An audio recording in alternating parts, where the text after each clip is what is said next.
Coming to you from a cozy little condo high atop Old Fourth Ward, Atlanta. Welcome to The Ron Show on America One Radio. Here's your host, Ron Roberts. And I'm going to actually do something really unusual, and I'm going to invite you to attend one of Donald Trump's rallies, because it's a really interesting thing to watch. You will see during the course of his rallies, he talks about fictional characters like Hannibal Lecter. He will talk about windmills cause cancer.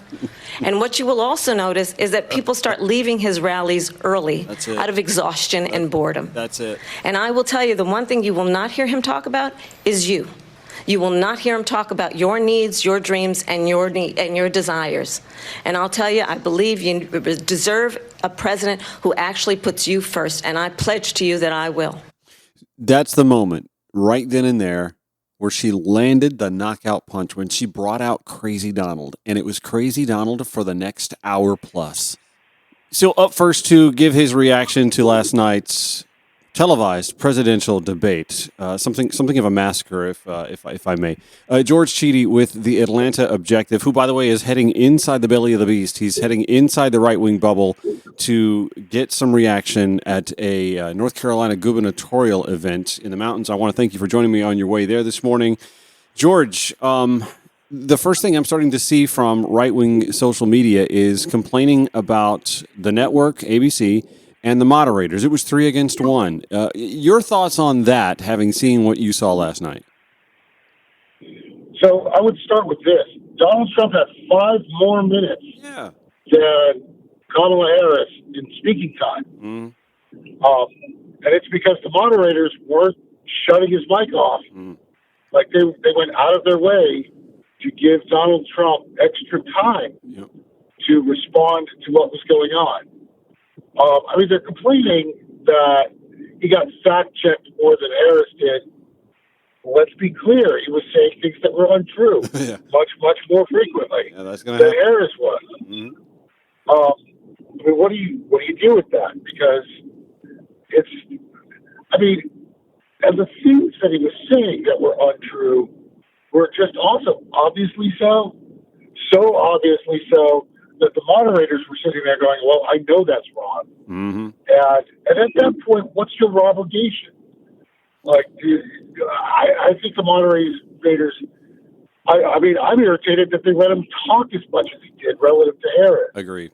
But I think they did a fine job. And I think if you're complaining about the ref, you're losing. Well, yeah, that's a standard, tried and true axiom for sure. I was also going to point out that the one time, and she only asked one time to respond to something, they actually denied her the opportunity to respond. Yep. It's frustrating, but I think women in particular will see that and will go, well, all right, that's how things work for women. And they'll be pissed about it, But I not being a woman, should probably not make assumptions about that. Yeah. Well, you can see that the fundraising that came in from overnight, I believe more than $9 million fundraised within hours after the debate, and 3/4 of the money that came in from women. And we saw the Taylor Swift endorsement, the childless cat lady post on Instagram. Something has stirred the masses on the female side of the spectrum. Well, I think part of that was like Harris's best moment of the night was talking about abortion policy. Yes. And like when she was describing in detail, like what's happened since Roe v. Wade has no longer been the law of the land. They have abortion in the 9th month. They even have, and you can look at the governor of West Virginia, the previous governor of West Virginia, not the current governor, is doing an excellent job, but the governor before, he said the baby will be born and we will decide what to do with the baby. In other words, we'll execute the baby.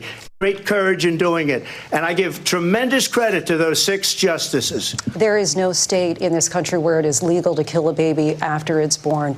Madam Vice President, I want to get your response to President Trump. Well, as I said, you're going to hear a bunch of lies, and that's not actually a surprising fact.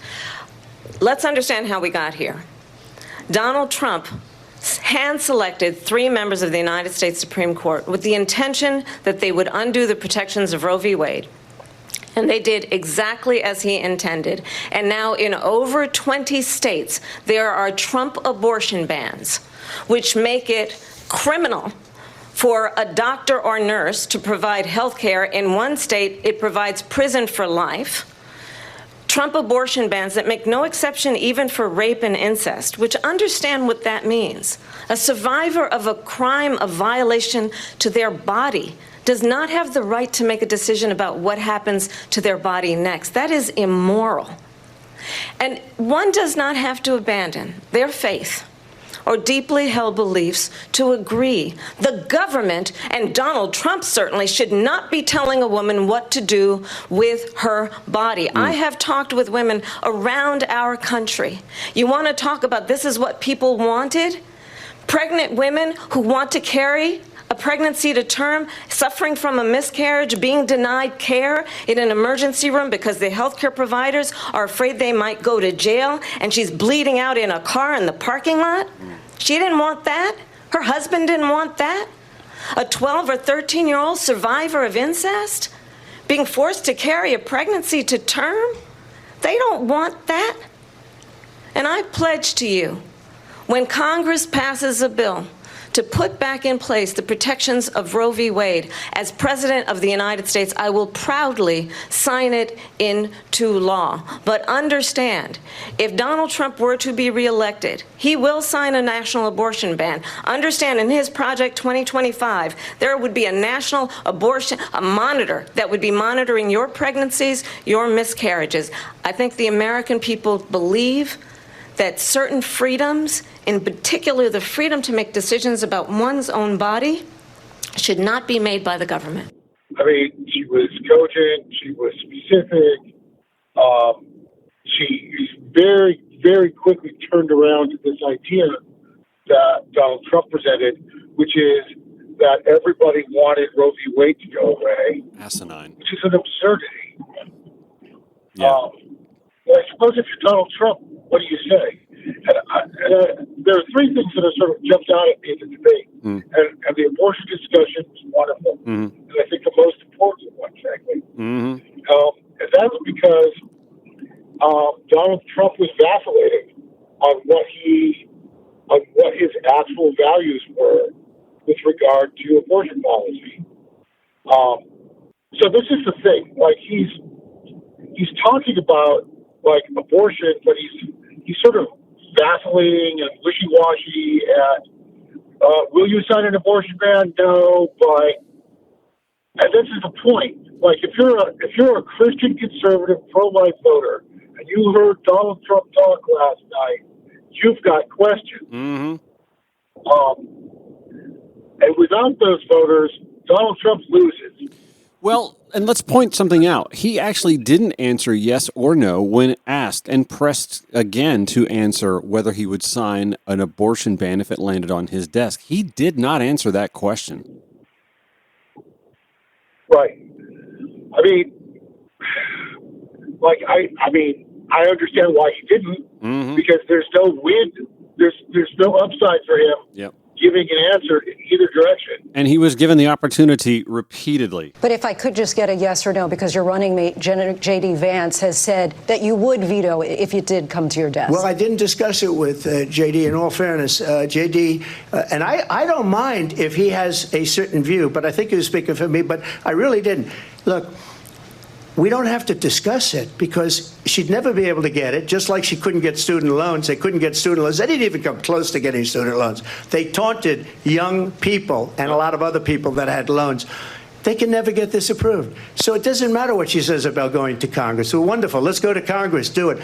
But the fact is that for years they wanted to get it out of Congress and out of the federal government. And we did something that everybody said couldn't be done. And now you have a vote of the people.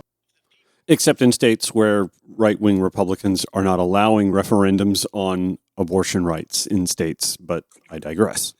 George Chidi with the Atlanta Objective, thank you for joining us this morning to give your instant reactions as he heads to North Carolina to cover a Mark Robinson event. That's going to be interesting, to be a fly on the wall there. All right.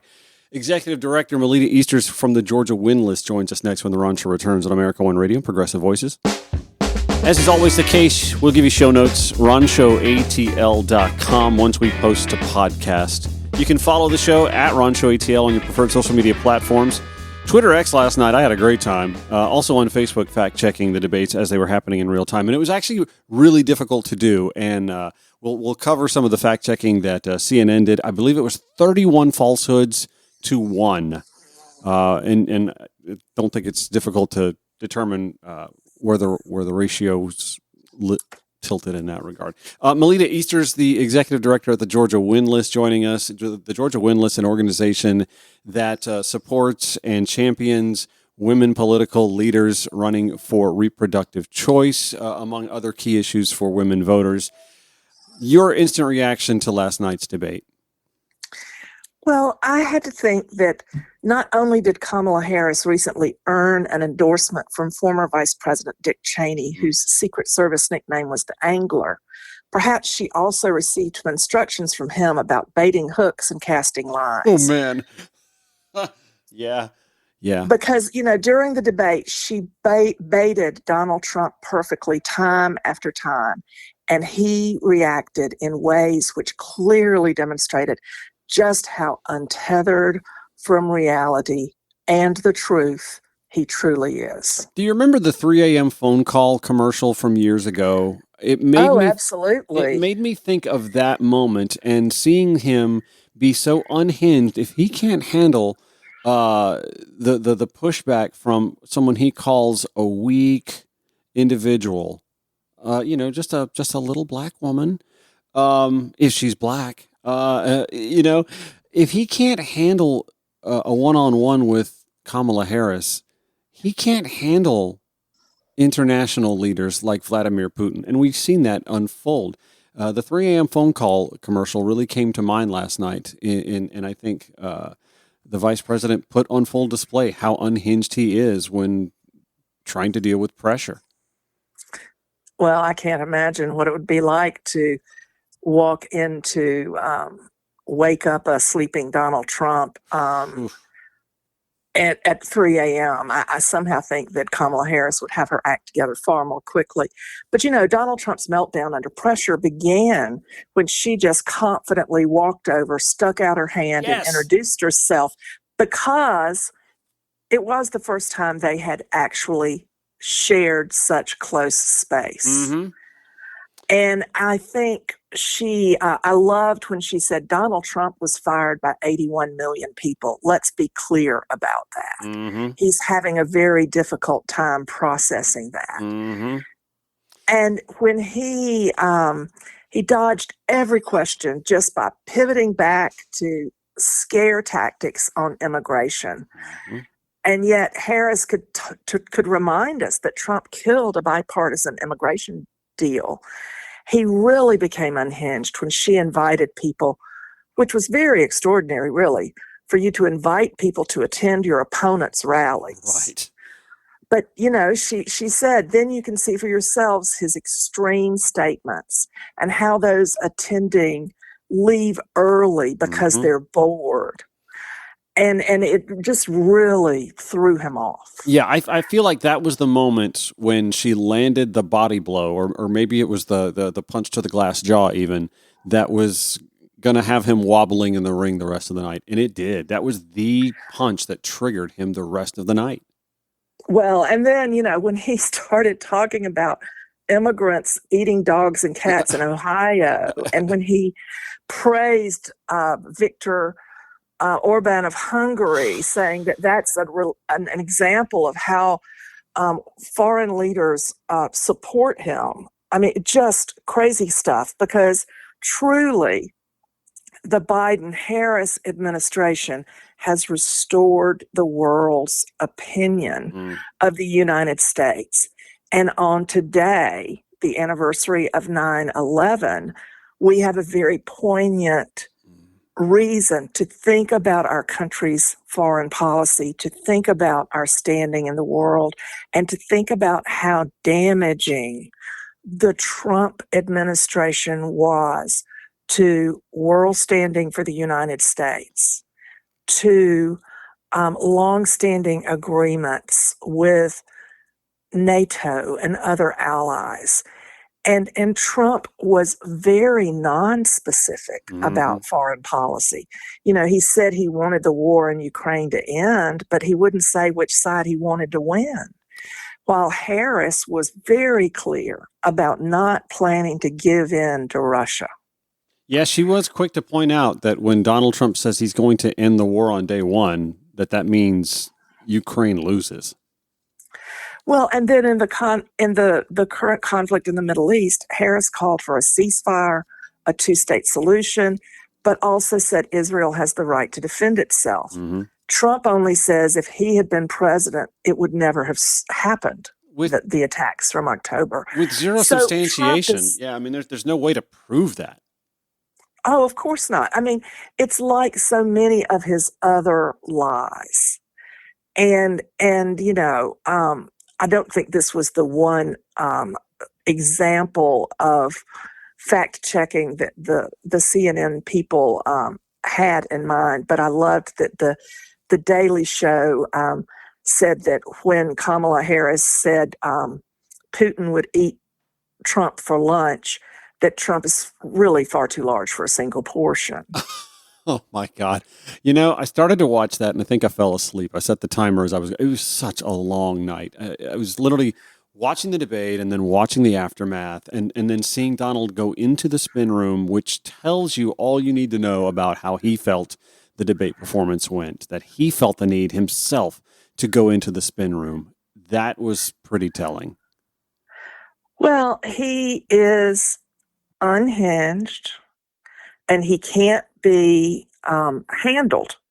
His campaign probably has thrown up their hands in just their inability to have him stick to a script, to receive coaching, to do as asked. I'd like to mention that closer to home, it was truly outrageous that the tone-deaf Trump campaign in Georgia, just days after the tragic Appalachia High School shooting, held their largest debate watch party at Adventure Outdoors. Of course they did. An Atlanta gun shop, which bills itself as the world's largest gun store. Of course they did. Now, they say in their defense that the venue was booked months ago.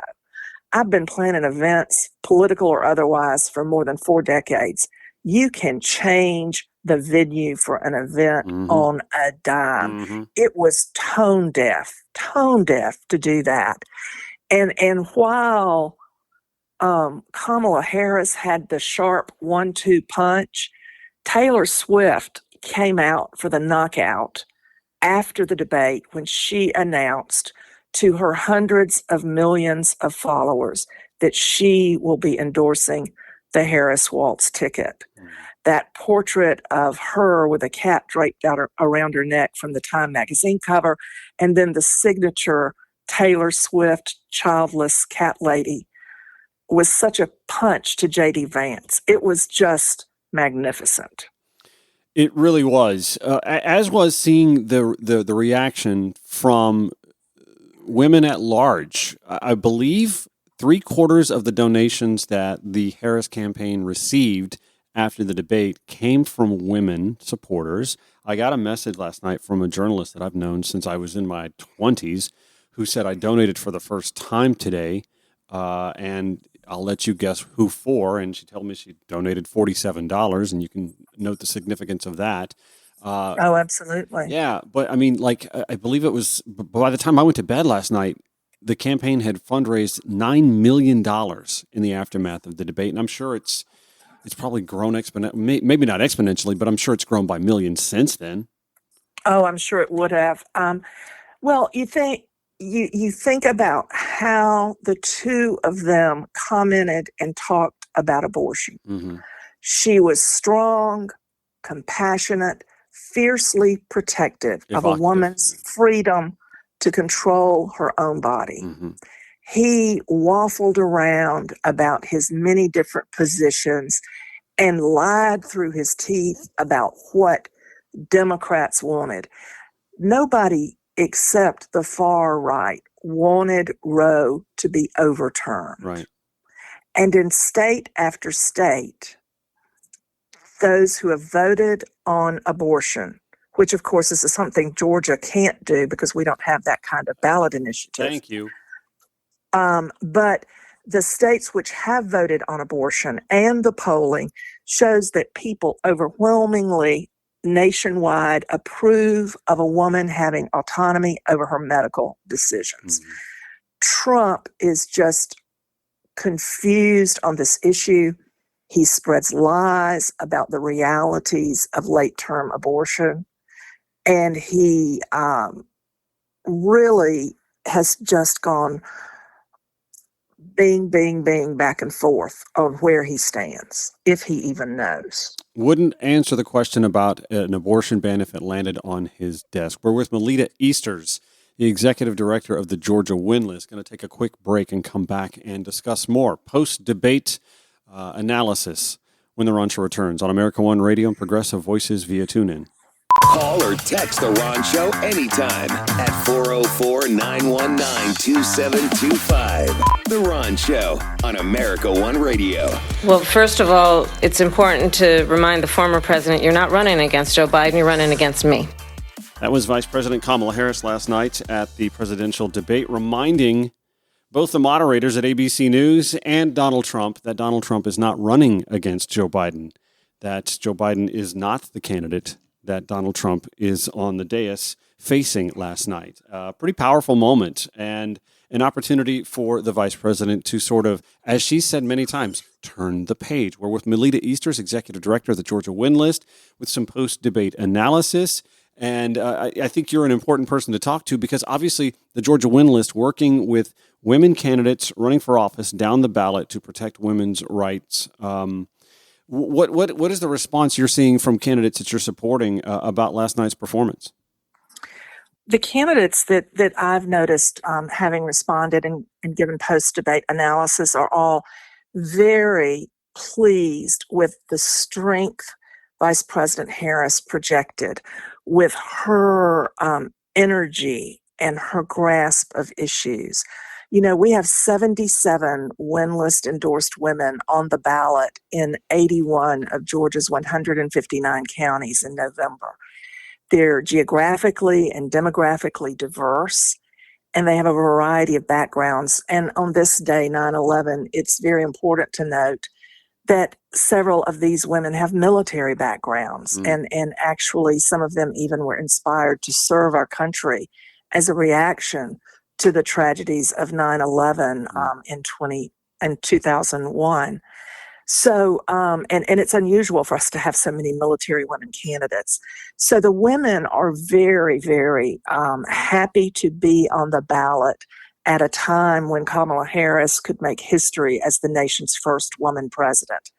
And I believe that the grassroots efforts of these women to knock on doors, to generate support for the top of the ticket will pay dividends in votes in counties where they will move the needle of Democratic performance in ruby red districts, because 100 votes here, 200 votes there across 100 rural counties, and pretty soon those numbers add up to something. And I'm also struck by the overwhelming instant polling results from the debate. CNN posted a 63% favorable rating for Kamala Harris versus 37% for Trump.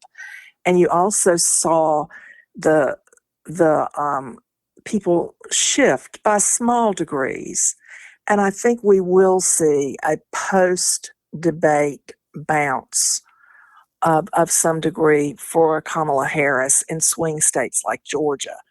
The other thing is that all of these polls that we see and that we'll see beginning tomorrow, the next day, are likely voters. And what that is not taking into account is the high number of newly registered voters. Bingo.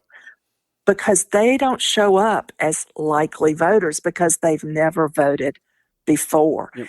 And if you go back and look, say, for example, at Taylor Swift's endorsement last night, she put in a heavy plug for making sure that you are registered to vote. She did. She also put in a heavy plug for her audience to do their research. Mm-hmm. And an audience of people who pore over song lyrics looking for what they call Easter eggs. Easter eggs, yeah. Will probably do some research. And when you do your research, Kamala Harris comes out on top because Donald Trump, in his Tower of Babel debate, in his Tower of Babel rally speeches, is just an incoherent mess. Mm-hmm. And you know, you mentioned the 31-to-1 lie detector tracking for the debate.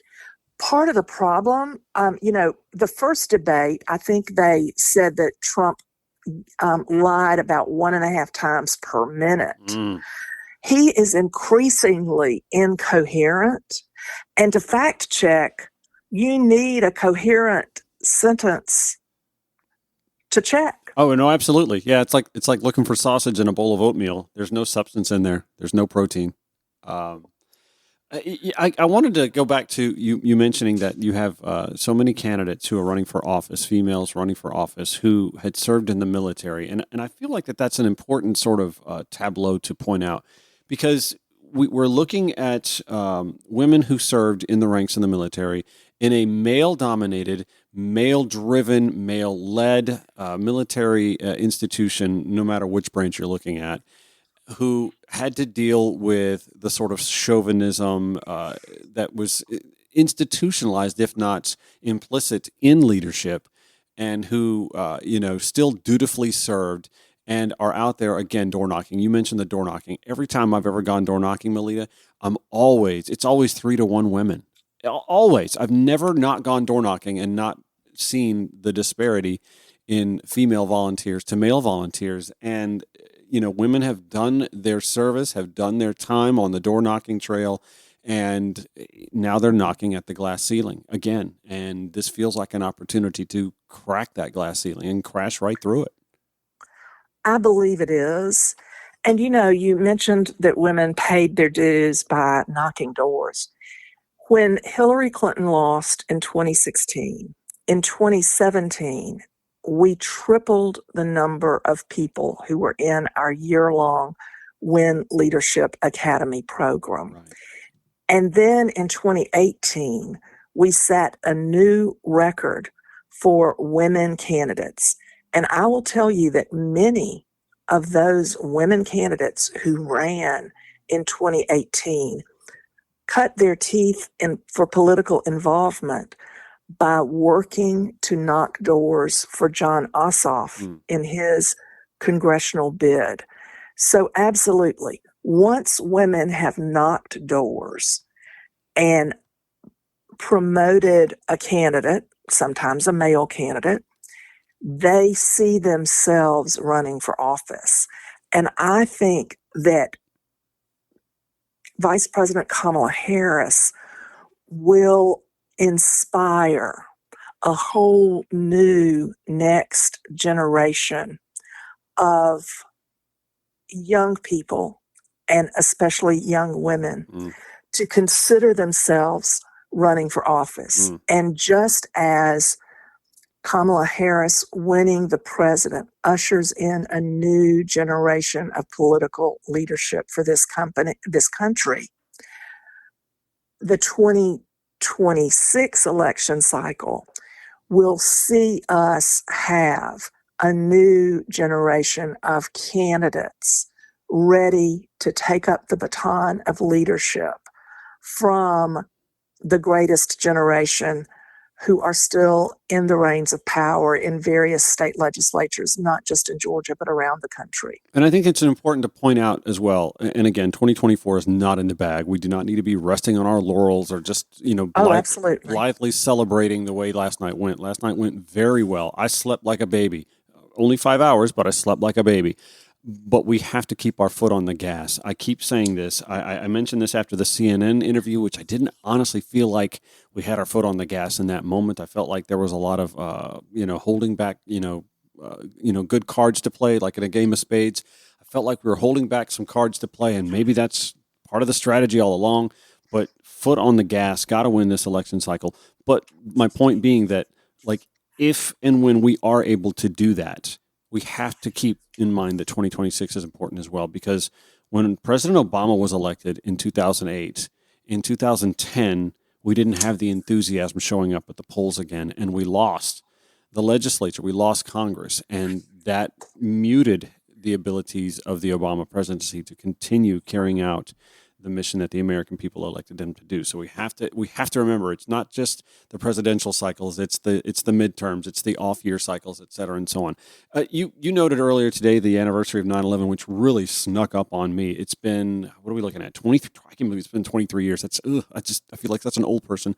I was on the radio in Mobile, Alabama, watching a small color television behind the shoulder of my co-host in the news booth behind him, through the glass, when I saw this quirky little thing happening, what looked like a traffic helicopter. Something had flown into one of the World Trade Center buildings. And obviously, we knew what happened then.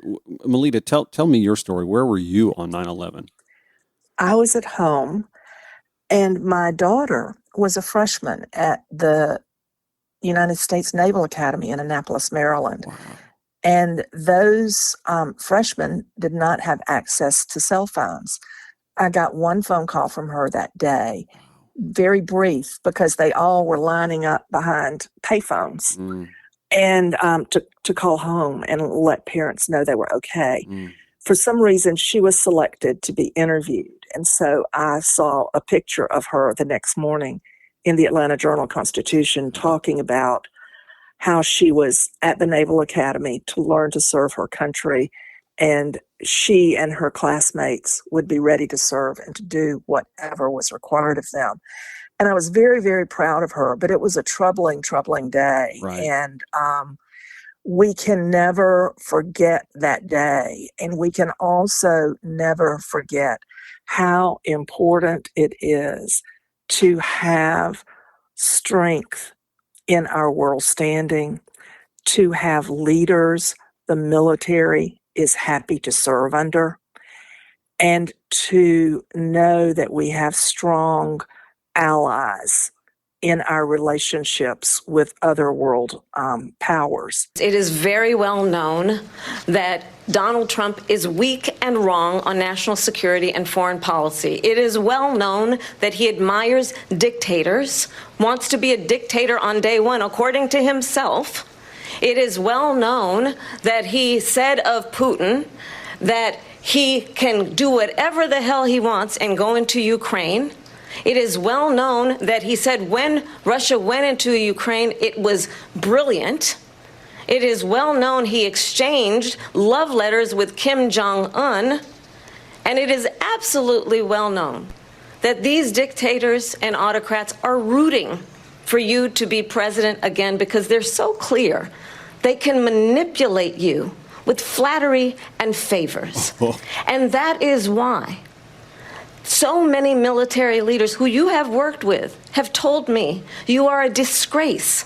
That is why we understand that we have to have a president who is not consistently weak and wrong on Vice national President security, Harris, including the importance of upholding and respecting in highest regard our military. It's very, very clear by the number of those who formerly served with him that Donald Trump is not trusted by the military.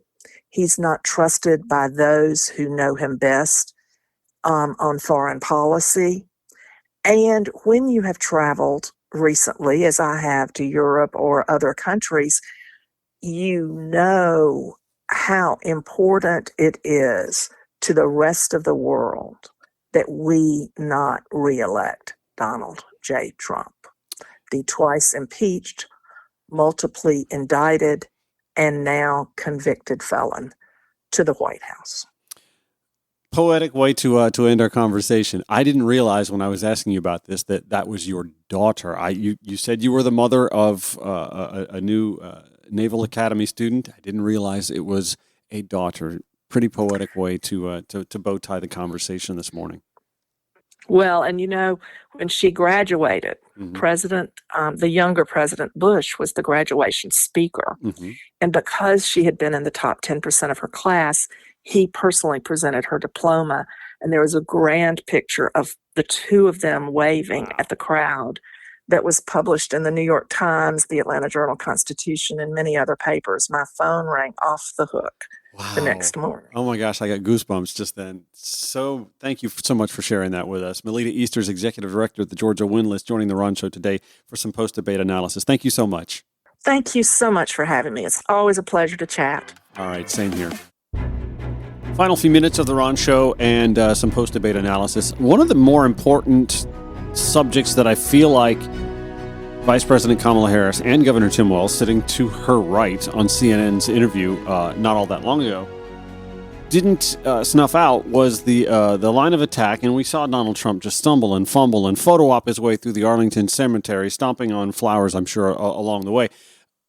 He tried to take advantage of the anniversary of the passing of 13 members of our U.S. military for political gain, to try and hammer the Biden-Harris administration on the exit from Afghanistan. And that did come up last night. And I really am happy not only with the way the vice president handled the topic, but also happy with the way Donald Trump handled it as well, because it did not work well for him. His own words. Well, I will tell you, I agreed with President Biden's decision to pull out of Afghanistan. 4 presidents said they would, and Joe Biden did. And as a result, America's taxpayers are not paying the $300 million a day we were paying for that endless war. And as of today, there is not one member of the United States military who is in active duty in a combat zone in any war zone around the world, the first time this century. But let's understand how we got to where we are. Donald Trump, when he was president, negotiated one of the weakest deals you can imagine. He calls himself a deal maker. Even his national security advisor said it was a weak, terrible deal. And here's how it went down. He bypassed the Afghan government. Fact. He negotiated directly with a terrorist organization called the Taliban. Fact. The negotiation involved the Taliban getting 5,000 Taliban terrorists released. And get this, get this. And the president at the time invited the Taliban to Camp David, Fact. a place of storied significance for us as Americans, a place where we honor the importance of American diplomacy, where we invite and receive respected world leaders. And this former president, as president, invited them to Camp David because he does not again appreciate the role and responsibility of the President of the United States to be commander-in-chief with a level of respect. And this gets back to the point of how he has consistently disparaged and demeaned members of our military, fallen soldiers, and the work that we must do to uphold the strength and the respect of the United States of America around the world. An amazing response. And when pivoting to hear what he had to say, Donald Trump essentially confirmed it. President Trump, your response to her saying that you began the negotiations with the Taliban. So if you take a look at that period of time, the Taliban was killing our soldiers, a lot of them, with snipers.